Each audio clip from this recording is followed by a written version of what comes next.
back. It's your man Wise. Today, we're checking out a story from down in Atlanta. Joe Biden has been chosen to give the commencement speech down at Morehouse College. Like, share, subscribe to the channel. Drop me a comment down below. I appreciate all the love and support. Let's go. This morning, students and faculty at Morehouse College are divided as President Joe Biden has been selected to give the school's commencement speech next month. Ariana Manish joining us live from Morehouse this morning, where the students have a lot to say about the timing of this. Ariana. Good morning, Aisha. The president's commencement address here next month at Morehouse College. It'll come at a critical time during the campaign season. It also gives him a unique opportunity to speak directly to young black voters. But news of his address is being met by mixed feelings from students here at the historically black college.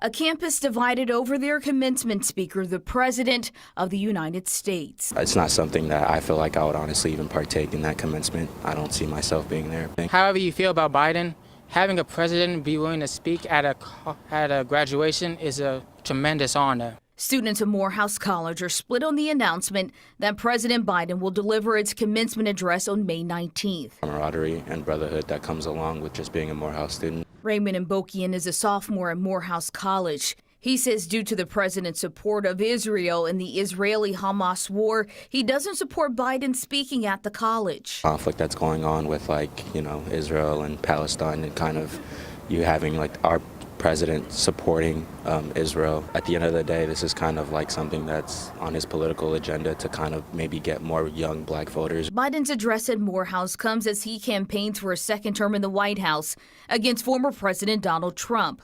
This is Biden's third time delivering a commencement speech at an HBCU. The president addressed South Carolina State graduates in 2021. And last year, he delivered the commencement address at Howard University. He's a leader of an entire country, and he has a bit, and that is not an easy job, no matter how strong of will you are. Meanwhile, other students say they're looking forward to the honor of the president speaking to graduates despite the current political climate. Willing to speak at a graduation ceremony at HBCU. We know that American history has not always been a fairy tale. It's been a constant push and pull for more than 240 years between the best of us, the American ideal that we're all created equal, and the worst of us, the harsh reality that racism has long torn us apart. And today I come here to Howard to continue the work to redeem the soul of this nation, because it's here where I sit, and it's not hyperbole. We can finally resolve those ongoing questions about who we are as a nation. That puts strength of our diversity at the center of American life. The future that celebrates and learns from history.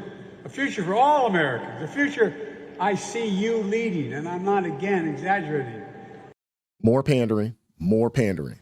So again, third year in a row, he's going to an HBCU to give a commencement speech. Not a speech that's going to uplift, not a speech that's going to, inspire and motivate, but a speech of victimhood and oppression pushing.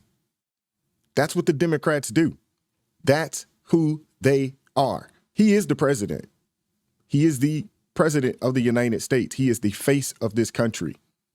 I wish that he would go to an HBCU and give a commencement speech that inspires, that gives hope, that challenges, that pushes young people to work hard to fulfill whatever goals or dreams they have. No.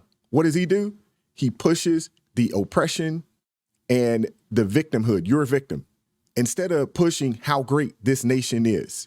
Do you guys realize that if you just make $30,000 a year, which isn't difficult to do in this nation, would put you in the top 17% of global income or global annual income? That's around the world. That means that if you just earn $30,000 a year, and a lot of you guys out there are bougie with your nose in the air, you would say that ain't no money.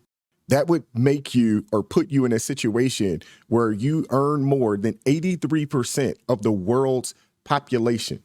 In our country, that 30,000 would be considered the poverty line. Think about that. 30,000 puts you in the top 17% of earners in the world. In our country, it puts you at the poverty line. Why not go to these colleges and speak to these young people and tell them that you have an opportunity of a lifetime? You are in the greatest nation to ever exist, and you have opportunities that most people would die for. You have an opportunity in this nation to make something of yourself that most people around the world will never have an opportunity to do. This is the one nation in the world that you can legitimately start out at the bottom 10%, and with hard work, motivation, you can work your way into the top 50%, and you could definitely work your way up into the top 10% with hard work, dedication, motivation. But no, he goes there and talks this racism talk and speaks this victimhood and oppression. None of these kids have really experienced any racism. The majority haven't. Most of us in this country, we may experience some prejudice, but racism is so few and far between. But yet the Democrats want to keep pushing this victimhood narrative. Go there and inspire the kids. Don't go there and tell them that the system is against you and you're a victim. Don't do that. These people are getting ready to graduate college. And what that means is it's about to put them in a income category that most Americans aren't in.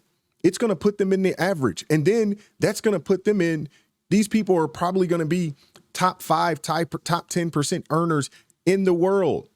The average salary for a college graduate in the United States of America is $55,260.